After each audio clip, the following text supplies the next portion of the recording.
திருச்சியில அவர் பேசும்போது என்ன சொன்னார்னா கேஸ் சிலிண்டர் தட்டுப்பாடுக்கு இங்க இருக்கிறவங்களும் ஒண்ணும் பண்ணல, அங்க இருக்கிறவங்க ஒண்ணும் பண்ணல.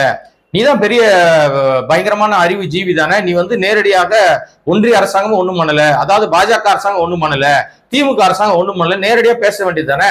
ஆனா திமுக அரசாங்கத்தை மட்டும் சொல்றாரு. ஆனா கேஸ் தட்டுப்பாட்டு இருக்கு.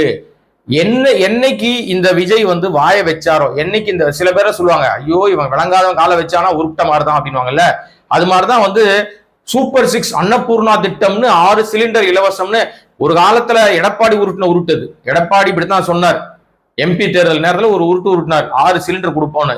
அதையே பட்டி டிங்கரிங் பார்த்து இவர் ஒரு அன்னபூர்ணா சிஸ்டம் அப்படின்னு சொல்லிட்டு 6 சிலிண்டர் இலவசம்னு எப்ப இந்த விஜய் அறிவிச்சாரோ அப்பவே உலக நாடுகள் அங்கங்க குண்டை போட்டா நமக்கு வர வேண்டிய கேஸ் தட்டுப்பாடு ஆயிடுச்சு, பிரச்சனைகள் இருக்கு, இப்ப புக் பண்ணா புக் ஆக மாட்டேங்குது, பல வாரங்கள் கழிச்சுதான் அது புக்கே ஆகுது, ஒரு சிலிண்டர் ஒரு மாதம் கழிச்சு பிறகுதான் புக் பண்ண முடியும் அடுத்த சிலிண்டர் நிலைமை இப்ப வந்துருச்சு. நிறைய கட்டுப்பாடுகள் வணிக நிறுவனங்கள்ல சிலிண்டர் தட்டுப்பாடு இருக்கு. அதனால பல ஹோட்டல்கள், சின்ன சின்ன ஹோட்டல்கள் மூடப்பட்டிருக்கு, நிறைய இடங்கள்ல பிரச்சனைகள் இருக்கு.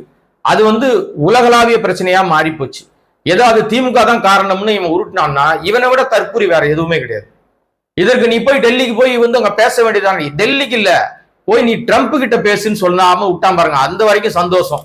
இல்ல போய் ஈரான்ல போய் பேசுன்னு சொல்லாம விட்டார் பாருங்க, அது வரைக்கும் விஜய்க்கு எவன் எழுதி கொடுத்தவன் ஏதோ பரவாயில்ல, டெல்லி வரைக்கும் நிப்பாட்டி வச்சிருக்கான். ஏன்னா இவங்களுக்கு யார்கிட்ட என்ன கொடுக்கணும்னு தெரியாதுங்க.